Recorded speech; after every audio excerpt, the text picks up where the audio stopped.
Two identical thin rings, each of radius r, are coaxially placed at a distance r. If the rings have the uniform mass distribution and each has a masses 2m and 4m respectively.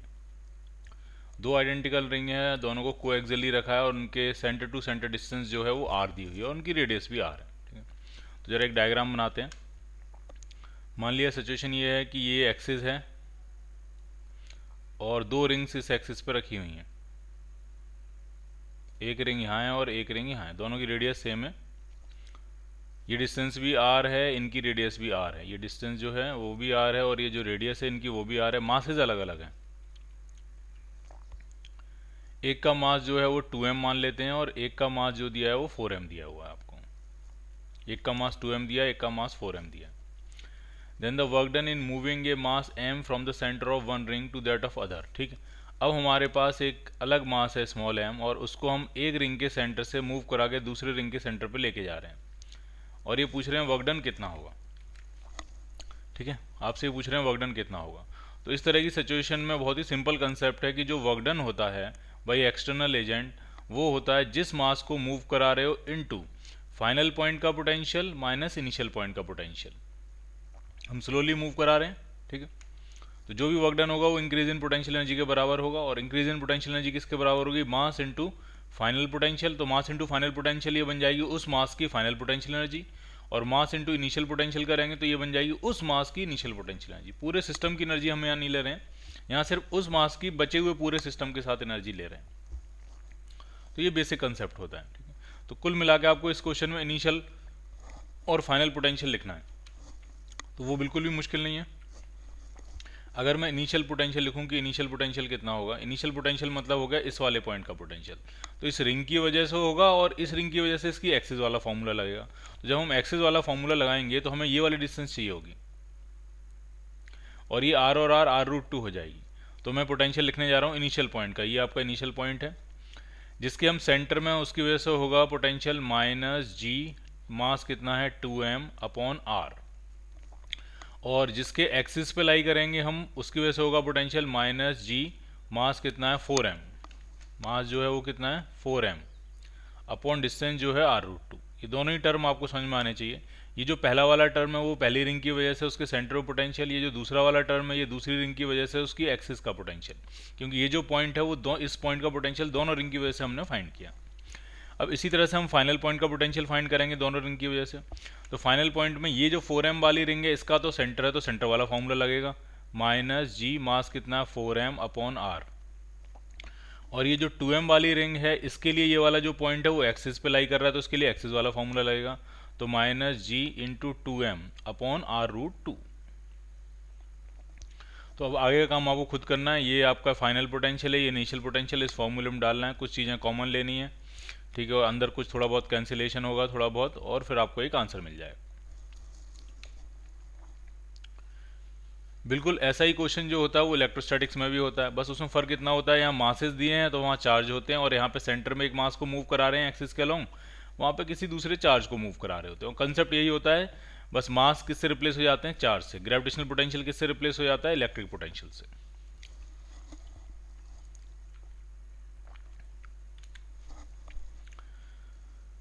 A solid sphere of mass capital M and radius r has a spherical cavity of radius r by 2 such that the center of cavity is at a distance r by 2 from the center of sphere।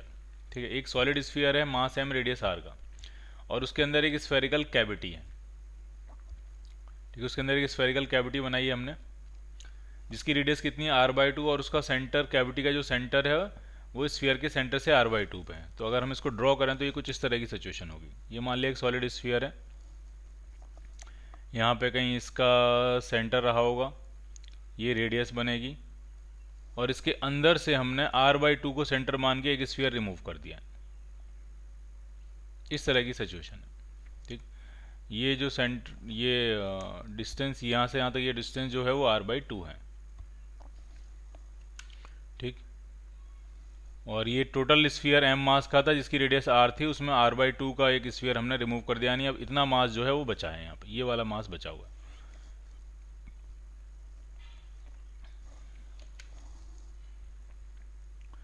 अब कह रहे हैं point mass is place inside the cavity at a distance r/4 from the centre of sphere, then the gravitational force on point mass small m is. ठीक है, इस cavity के अंदर हमने सेंटर से r/4 डिस्टेंस पे एक पॉइंट मास रखा और पूछ रहे हैं उस पर फोर्स कितना लगेगा। तो पहली बात तो ये है कि अगर सॉलिड स्फीयर के अंदर कैविटी है तो कैविटी के अंदर जो फील्ड होता है वो यूनिफॉर्म होता है। तो आपने सेंटर पर रखा है कि यहाँ से कितनी डिस्टेंस पर रखा है, इस कैविटी के अंदर स्मॉल एम मास आप कहीं पे रखो, हर जगह जो फील्ड है वो यूनिफॉर्म होगा और फोर्स भी जो है सेम लगेगा। ठीक ठीक है, तो स्फीयर के अंदर जब हम कैविटी बनाते हैं तो कैविटी के अंदर फील्ड यूनिफॉर्म होता है और वो फील्ड वही होता है जो कि उस कैविटी के सेंटर पे फील्ड होगा। क्लियर, कैविटी के सेंटर पे फील्ड होगा। तो पहले हम सेंटर पे फील्ड निकालेंगे और फील्ड पता लग जाएगा तो फील्ड में मास से मल्टीप्लाई करके क्या कर देंगे, फोर्स कर देंगे। अब फील्ड कैसे निकालेंगे वो समझिए। कैविटी के सेंटर पे जो फील्ड होगा वो होगा पूरे स्फीयर की वजह से फील्ड माइनस इस छोटे स्फीयर जिसको आपने रिमूव कर दिया उसकी वजह से फील्ड। ठीक है, तो जो रिमेनिंग फील्ड होगा कैविटी के सेंटर पे, जो रिमेनिंग फील्ड होगा ER लिख देता हूं मैं, रिमेनिंग फील्ड। ठीक, तो वो हो जाएगा पूरे स्फीयर की वजह से, अगर स्फीयर कंप्लीट होता तो टोटल फील्ड जो होता minus field due to small sphere.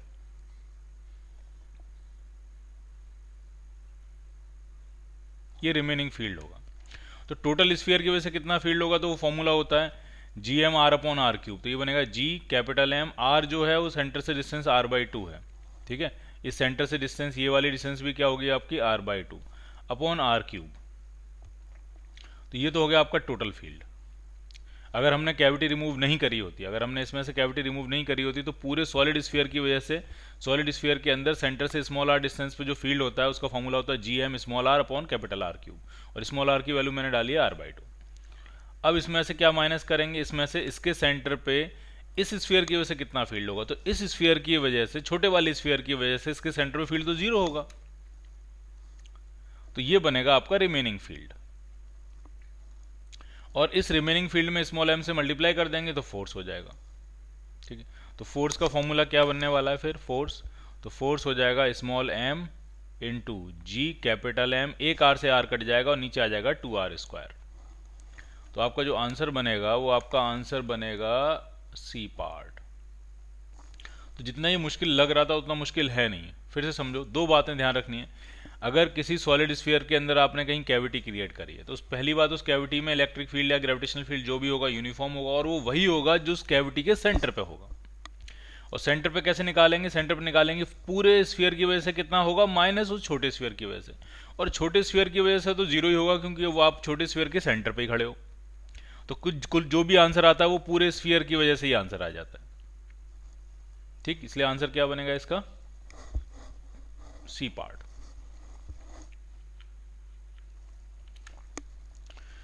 इसमें एक पॉइंट P है, r√3,0,0 lies on the axis of a ring of mass m and radius r। Ring जो है YZ प्लेन में, पॉइंट जो है वो x एक्सिस पे लाई कर रहा है और रिंग का सेंटर जो है ओरिजिन है, और स्मॉल पार्टिकल है स्मॉल m मास का और वो पॉइंट P से रीच स्टार्ट कर रहा है और O पे पहुंच रहा है और उसकी स्पीड पूछ रहे हैं। तो बहुत ही आसान। देखिए क्या सिचुएशन, ये मान लीजिए एक्सिस है और ये ओरिजिन है और ओरिजिन पे एक रिंग है, ये YZ प्लेन में ये रिंग रखी हुई है। ठीक है, मास इसका m है, रेडियस इसकी r है, और x एक्सिस पे r√3 डिस्टेंस पे, r√3 डिस्टेंस पे एक पॉइंट मास रखा हुआ है स्मॉल m, और ये म्यूचुअल अट्रैक्शन से रिंग इसको क्या कर रही है, अट्रैक्ट कर रही है। रिंग को मैं फिक्स मान ले रहा हूँ, इनको देना चाहिए कि रिंग फिक्स है, रिंग को मैंने फिक्स मान लिया है, और स्मॉल m मास जो है वो कैपिटल M मास की रिंग उसको क्या कर रही है, अट्रैक्ट कर रही है। तो जब अट्रैक्ट करते करते करते करते जब ये स्मॉल m मास यहाँ पहुँच जाएगा तो उसके पास स्पीड कितनी होगी, ये स्पीड आपको फाइंड करनी है। तो कंसेप्ट बहुत ही सिंपल है, आपको सिंपल इसमें एनर्जी कंजर्वेशन लगाना है। जैसे जैसे पास जाता जाएगा पोटेंशियल एनर्जी कम होती जाएगी, काइनेटिक एनर्जी बढ़ती जाएगी और टोटल मैकेनिकल एनर्जी जो है वो क्या रहेगी, कंजर्व रहेगी। तो टोटल मैकेनिकल एनर्जी कंजर्वेशन लगाने जा रहे हैं, initial kinetic energy plus initial potential energy is equal to final kinetic energy plus final potential energy. ठीक, अब आप देखिए क्या बनने वाला है। इनिशियल काइनेटिक एनर्जी तो है 0, पोटेंशियल एनर्जी क्या होगी, तो पोटेंशियल एनर्जी जो होती है वो मास इनटू उस पॉइंट का पोटेंशियल होता है। ठीक है, तो अगर ये r√3 है और रिंग की रेडियस r है तो रिंग से उस एक्सिस के रिंग से वो जो डिस्टेंस बनेगी, ये वाली डिस्टेंस, ये 2r हो जाएगी। तो पोटेंशियल एनर्जी जो होगी वो होगी उस पॉइंट का potential that is capital G M upon 2r into उस मास से मल्टीप्लाई करेंगे तो ये बन गई potential energy. Final kinetic energy तो आपको निकालनी है हाफ एम वी स्क्वायर, और फाइनल पोटेंशियल एनर्जी इसका मतलब सेंटर का potential minus G M by R, और उसमें उस मास से मल्टीप्लाई कर देंगे तो पोटेंशियल एनर्जी बन जाएगी। तो देखते हैं जरा क्या आने वाला है। हाफ एम वी स्क्वायर जो है वो आपका आने वाला है जी एम एम आर को इधर लेके आएंगे तो ये माइनस से क्या हो जाएगा, प्लस हो जाएगा। तो ये आपका आ जाएगा G capital M small M upon 2r। तो ये स्मॉल एम से स्मॉल एम क्या हो जाएगा, कैंसिल आउट हो जाएगा, 2 से 2 क्या हो जाएगा, कैंसिल आउट हो जाएगा। तो जो वेलोसिटी आ जाएगी वो आपकी आ जाएगी under root G M by capital R. So your answer is A part, G capital M by capital R. ठीक है, रिंग के मास पे डिपेंड करेगी, पार्टिकल के मास पे डिपेंड नहीं करेगी। A mass m is at a distance a from the center of a uniform rod of length L and mass capital M. The gravitational force on the mass due to the rod is, ठीक है। ये diagram थोड़ा ठीक नहीं है, diagram जो है ना वो करेक्ट नहीं है, डायग्राम यहाँ हम अलग से बनाते हैं। इस तरह की सिचुएशन, एक है रॉड, ठीक है, रॉड का मास कितना है, रॉड का मास जो है वो कैपिटल M है, लेंथ जो है वो स्मॉल l है, और इसके सेंटर से ए डिस्टेंस पे स्मॉल एम मास रखा हुआ। तो ये इस तरह की सिचुएशन है, सेंटर से ए डिस्टेंस पे यहाँ स्मॉल एम मास रखा हुआ है, ठीक। और आपसे पूछ रहे हैं इनके बीच में फोर्स कितना लगेगा। क्लियर? तो हम क्या करेंगे समझिए आप, हम यहाँ से एक्स डिस्टेंस पे आएंगे, इंडिकेट करना पड़ेगा फोर्स के लिए आपको, और यहाँ पे एक छोटा सा सेक्शन कट किया जिसकी विड्थ है डी एक्स, जिसका मास है डी कैपिटल एम लिख रहा हूँ मैं इसको। और हम क्या करेंगे, इस छोटे से मास के साथ स्मॉल एम का कितना फोर्स होगा वो निकालेंगे और उसको इंडिकेट करेंगे। तो पहले छोटा सा मास ये डी एम लिख लेते हैं, डी एम कितना होगा, तो मास एम है, लेंथ एल है, तो mass per unit length M by L हो गया, और इसमें इसकी लेंथ से मल्टीप्लाई करेंगे तो ये आपका मास डी एम हो जाएगा। तो जरा देखते हैं फोर्स कितना आने वाला है, डी एफ आने वाला है जी, एक मास है स्मॉल एम, एक मास है डी एम की वैल्यू डालना है M by L into x into d x upon distance का स्क्वायर, और डिस्टेंस आपकी उन दोनों के बीच में एक्स है तो ये एक्स स्क्वायर हो जाएगा।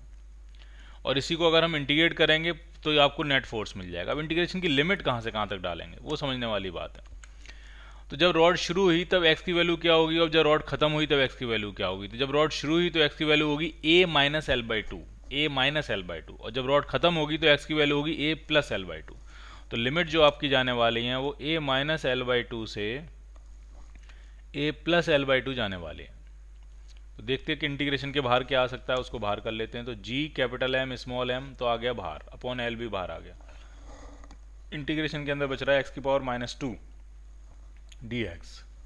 इसको जब इंटीग्रेट करेंगे तो कितना आने वाला है, G capital M small M by L, ये हो ही गया। एक्स की पावर माइनस टू का इंटीग्रेशन होगा एक्स की power minus one upon one, यानी माइनस वन बाई एक्स आ जाएगा। अब डालने जा रहे हैं इसमें लिमिट, इधर a minus L by to से शुरू करेंगे a plus L by to तक। माइनस में बाहर कर लेता हूँ ताकि वो प्रॉब्लम ना क्रिएट करे। तो minus G capital M small M by L, तो ये है वन बाई एक्स में लिमिट डालने वाले। तो पहले अपर लिमिट डालेंगे one upon a plus L by two, फिर माइनस डाल के one upon a minus L by two. तो टू से मल्टीप्लाई कर लेते हैं तो यहाँ टू ए हो जाएगा, यहाँ टू आ जाएगा, ये टू यहाँ से खत्म हो जाएगा। फिर ऐसे ही यहाँ टू ए हो जाएगा, यहाँ टू आ जाएगा, ये वाला टू यहाँ से खत्म हो जाएगा। अब इनमें बसेगा, इसमें आएगा एलसीएम। तो माइनस टू वाले को भी बाहर कर लेते हैं, two G capital M small M by L, और एलसीएम आपका आएगा 4a square minus L square. इधर आपका आएगा 2a minus L, minus times ही आ जाएगा 2a प्लस एल। तो ये 2a से 2a कटेगा, ऊपर 2l आ जाएगा, और माइनस 2l आएगा, और ये माइनस ही है, ठीक है।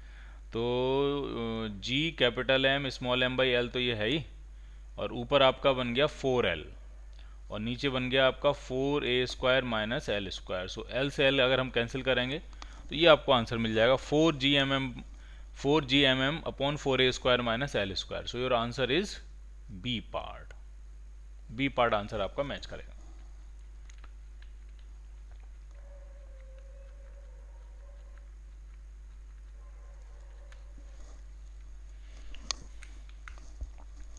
नेक्स्ट क्वेश्चन करते हैं, सॉलिड स्फीयर है, यूनिफॉर्म डेंसिटी का r रेडियस है, applies the gravitational force of attraction equal to F1 on a particle placed at a distance 2r। यहाँ पे एक पार्टिकल रखा हुआ है, ये एक पार्टिकल है जो कि 2r डिस्टेंस पर रखा है, इसको स्मॉल m मान लेते हैं, स्फीयर का टोटल मास कैपिटल M मान लेते हैं, ठीक। और F1 फोर्स किया है, फिर हमने क्या किया, इसमें r/2 की कैविटी निकाल दी, और अब जो फोर्स है वो F2 और F1 अपॉन F2 का रेशियो पूछ रहे हैं। तो पहले F1 पे लिख लेते हैं, F1 कितना होगा। तो F1 जो होगा वो हो जाएगा आपका G कैपिटल M मास पूरा ही होगा स्मॉल m अपॉन 2r का square, that means 4r square. अब F2 कैसे निकालेंगे, तो जब इसमें से आपने कैविटी रिमूव कर दी तो हम क्या करेंगे, टोटल स्फीयर ने जो फोर्स लगाया होगा माइनस इस कैविटी ने जो फोर्स लगाया होगा वो माइनस कर देंगे, क्योंकि अब वो पार्ट वहाँ नहीं है, ठीक। तो टोटल स्फीयर ने जो फोर्स लगाया है वो तो ये लिखा ही हमने, G capital M small m upon 4r square. अब उसमें से कैविटी वाला फोर्स माइनस करेंगे तो G, अब कैविटी का मास कितना होगा, तो रेडियस अगर आपने हाफ रखी है तो मास 1/8 हो जाएगा, क्योंकि वॉल्यूम रेडियस के क्यूब के प्रोपोर्शनल होता है। मैं कह रहा हूँ कैविटी की रेडियस r/2 है तो उसका वॉल्यूम v/8 होगा, उसका मास m/8 होगा, क्योंकि वॉल्यूम जो है वो रेडियस के क्यूब के प्रोपोर्शनल होता है। तो g m/8 हो जाएगा into mass small m upon, अब उनके सेंटर टू सेंटर डिस्टेंस कितनी होगी, तो ये r और r/2 3r/2 होगी, ये डिस्टेंस 3r/2, तो 3r/2 का स्क्वायर दैट मीन्स 9r²/4, ठीक है। तो 4 से ये कैंसिल आउट हो जाएगा 2 टाइम्स, तो ये आपका आ जाएगा GMM upon 4r² minus GMM upon 9 2 जा 18r², ये बनेगा F2। थोड़ा F2 और सॉल्व कर लेते हैं, GMM अपॉन r² कॉमन ले लेते हैं, तो 1/4 माइनस 1/18, तो एलसीएम आ जाएगा 36, और ये 9 आएगा और ये 2 आएगा, 7/36 हो गया, 7/36 GM/r²। तो ये F2 की वैल्यू आ गई 7/36 GMM/r²। तो ये F2 मिल गया आपको, और F1 आपके पास ये है, ये F1 है, ये F2 है, दोनों को डिवाइड करो। जब आप दोनों को डिवाइड करोगे तो मुझे ऐसा लगता है कि 7/9 आंसर बन जाएगा, ठीक है। F2/F1 पूछ रहे हैं तो आंसर क्या बनेगा आपका, चेक कर लेना आप डिवाइड करके खुद से, ठीक है। तो मुझे ऐसा लगता है कि 7/9 आंसर आपको मिल जाएगा। Suppose a vertical tunnel is along the diameter of a earth assumed to be sphere of uniform mass of density rho। अर्थ को हमने एक यूनिफॉर्म मास डेंसिटी रो का एक स्फीयर माना, उसमें एक टनल बना दिया। A body of mass m is thrown in this tunnel, its acceleration at a distance y from the center is given by। Centre से y डिस्टेंस पे acceleration कितना होगा, ये आपसे पूछ रहे हैं, सेंटर से y डिस्टेंस पे एक्सेलेरेशन कितना होगा, मतलब एक्सेलेरेशन ड्यू टू ग्रेविटी, मतलब ग्रेविटेशनल फील्ड पूछ रहे हैं। तो वो हमें पता है, सीधे सीधे क्या रिलेशन होता है, GMR अपॉन r³, और ये जो r है वो इस क्वेश्चन में दिया है आपको y। अब थोड़ा सा डेंसिटी के टर्म्स में बना लेते हैं, तो ऐसा करते हैं, G upon r³ into Y मैंने अलग लिखा, मास को मैं लिख रहा हूँ वॉल्यूम इंटू डेंसिटी, तो डेंसिटी इंटू वॉल्यूम, वॉल्यूम हो जाएगा 4/3 पाई r³। तो r³ से r³ क्या हो जाएगा, कैंसिल आउट, तो क्या आंसर बना 4/3 पाई g⍴y। और अगर फोर्स पूछ रहे हैं, फोर्स नहीं, एक्सेलेरेशन ही पूछ रहे हैं, तो सिर्फ एक्सेलेरेशन ही आएगा। फोर्स पूछ रहे होते तो mg कर दिया होता मैंने, ठीक है, स्मॉल m से और मल्टीप्लाई कर दिया होता, तो आंसर बनेगा 4/3 पाई g⍴y। So your answer is D part. और फोर्स पूछ रहे होते तो इसमें स्मॉल m से और मल्टीप्लाई कर देता, तो जो a पार्ट है वो होता फोर्स, और डी पार्ट जो है वो होगा उस फोर्स की वजह से एक्सेलरेशन ड्यू टू ग्रेविटी या ग्रेविटेशनल फील्ड स्ट्रेंथ।